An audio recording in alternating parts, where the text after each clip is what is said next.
Sukku చెర్రీల project పై ఇంకా వీడని suspense. RC-17 మూవీలో ఈ ఒక్క పాయింటే హైలైట్. ఇంతకీ డిఎస్పి విషయంలో మైత్రి ఏమంటుంది, సుకుమార్ రియాక్షన్ ఏంటి? Have a look.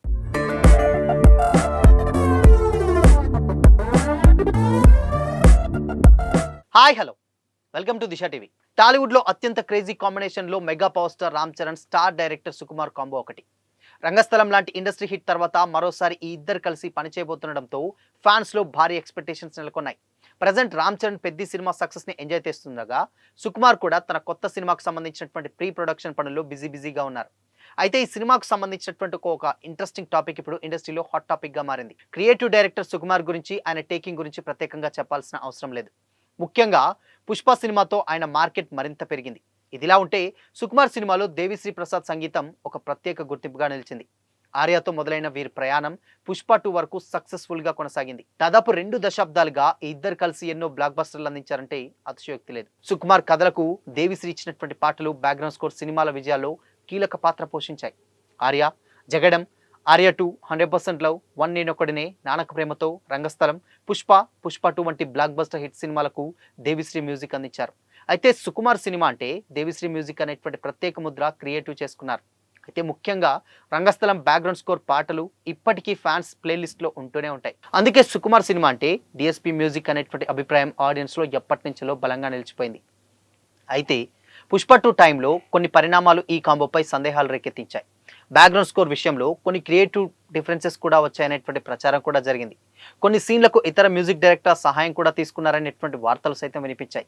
ఈ వార్తలు అప్పట్లో పెద్ద సోషల్ మీడియాలో పెద్ద దుమారం రేపాయి. అయితే ఈ విషయాలపై మూవీ టీం ఎప్పుడు కూడా అఫీషియల్గా అనౌన్స్ చేయలేదు అండ్ రెస్పాన్స్ కూడా అవ్వలేదు.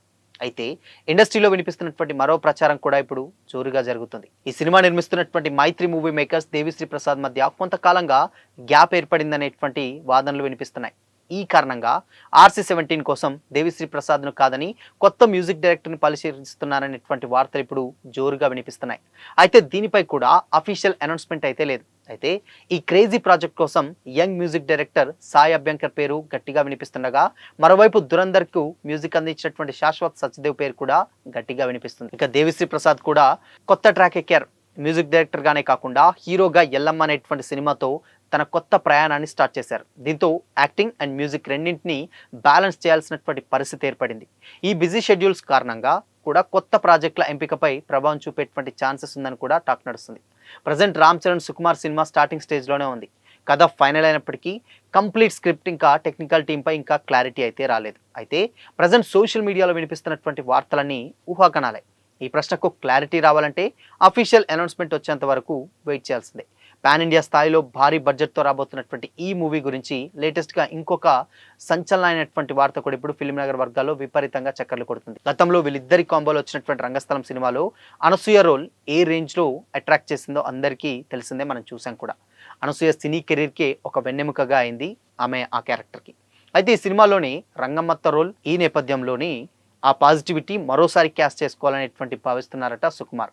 అయితే ఈ మేరకే రామ్ చరణ్తో ఆయన చేయబోతున్నటువంటి RC-17లో ఆమె కోసం ఒక పర్ఫెక్ట్ రోల్ డిజైన్ చేసినట్లు తెలుస్తుంది.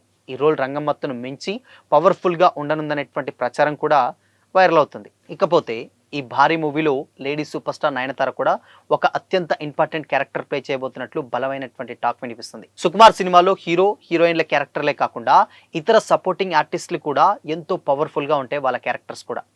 RC-17లో నయనతార కోసం ఒక అద్భుతమైనటువంటి బలమైనటువంటి క్యారెక్టర్ను రెడీ చేసినట్లు సమాచారం. ఆమె హీరోయిన్గా కాకపోయినా కథకు వెన్నెముకలా నిలిచేటువంటి ఒక క్యారెక్టర్ సినిమా స్థాయిని మరింత పెంచుతుందని ఇండస్ట్రీ వర్గాల టాక్ అయితే నడుస్తుంది. మొత్తానికి గతంలో మెగాస్టార్ చిరంజీవి తోటి వచ్చినటువంటి మనశంకర వరప్రసాద్ గారు మూవీతోటి నయనతార తెలుగులో కూడా చాలా రోజుల తర్వాత ఒక భారీ బ్లాక్ బస్టర్ అందుకున్న సంగతి తెలిసిందే.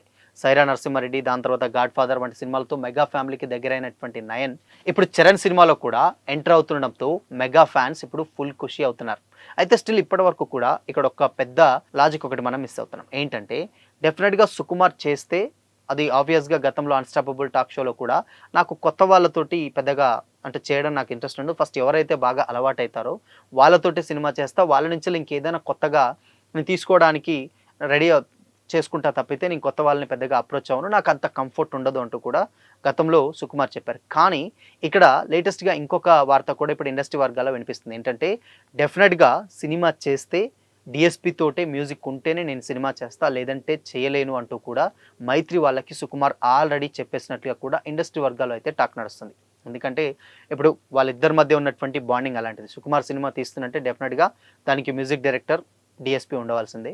సో, అలా తన కంఫర్ట్ జోన్ డెఫినిట్‌గా ఏదైతే ఉందో తనకు కావాలనుకున్నది అడగకుండానే ఇవ్వగలిగేటువంటి మ్యూజిషియన్‌లో ఎవరైనా ఉన్నారంటే అది దేవి ఒక్కరు. దేవి అంత పర్ఫెక్ట్‌గా అడాప్ట్ అయిపోయాడు సుకుమార్‌కి. సో, అందుకోసమనే సుకుమార్ కూడా డీఎస్‌పీ మాత్రమే కావాలంటూ కూడా అక్కడ టాక్ అయితే నడుస్తుంది. బట్ మైత్రి వాళ్ళు మాత్రం డీఎస్‌పీ కాకుండా వేరే ఇంకేదన్నా అయితే బావుంటుంది. ఇప్పుడు young music director Sai Abhyankar కూడా అద్భుతమైనటువంటి మ్యూజిక్ ఇస్తున్నారు. 'ధురంధర్' ఫేమ్ శాశ్వత్ సచ్దేవ్ కూడా చాలా బాగా మ్యూజిక్ ఇస్తున్నారు. సో, ఇలా కొత్త కొత్త మ్యూజిక్ డైరెక్టర్ వస్తున్నాడు. ఇంకోటేంటంటే అనిరుద్ కూడా ఈ లిస్ట్‌లోకి జాయిన్ అవ్వబోతున్నారు. సో, ఇలా ఇంతమంది యంగ్ సెన్సేషన్స్ ఉండంగా ఇంకా డీఎస్‌పీ ఎందుకు? ఇప్పుడు డీఎస్‌పీ ఆల్రెడీ సినిమాల్లో బిజీ అవుతున్నారు. దాని తర్వాత మ్యూజిక్ కూడా చేస్తారా? చేయరా? అన్నటువంటి డౌట్ కూడా వస్తున్నటువంటి టైంలో నిన్న లేటెస్ట్‌గా ఇంకొక సర్ప్రైజింగ్ న్యూస్ మనకొచ్చింది. అదేంటంటే 'కింగ్ 100'కి మ్యూజిక్ చేయబోయేది డీఎస్‌పీనే. అంటే ఇక్కడ మనం అర్థం చేసుకోవాల్సింది ఏంటంటే అటు హీరోగా, ఇటు మ్యూజిషియన్‌గా డెఫినిట్‌గా రెండింటిని బ్యాలెన్స్ చేయగలడు అని డీఎస్‌పీ మరోసారి ప్రూవ్ చేసుకోవడానికి ఈ అనౌన్స్‌మెంట్ అందరికీ ఒక సమాధానం లాంటిదంటూ కూడా తెలుస్తుంది. ఎందుకంటే 'కింగ్ 100' ఎంతో ప్రతిష్టాత్మకమైనటువంటి మూవీ.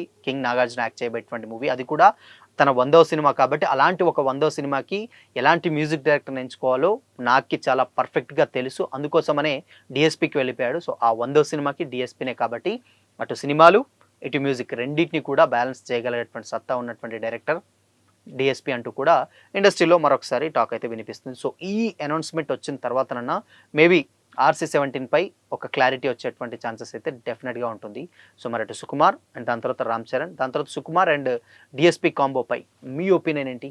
నెక్స్ట్ వచ్చేటువంటి సినిమాకి ఆర్‌సీ-17కి డీఎస్‌పీనే మ్యూజిక్ చేయాలా? లేదంటే వేరే కొత్త మ్యూజిక్ డైరెక్టర్ చేయాలనుకుంటున్నారా? మీ ఒపీనియన్‌ని కామెంట్ చేయండి.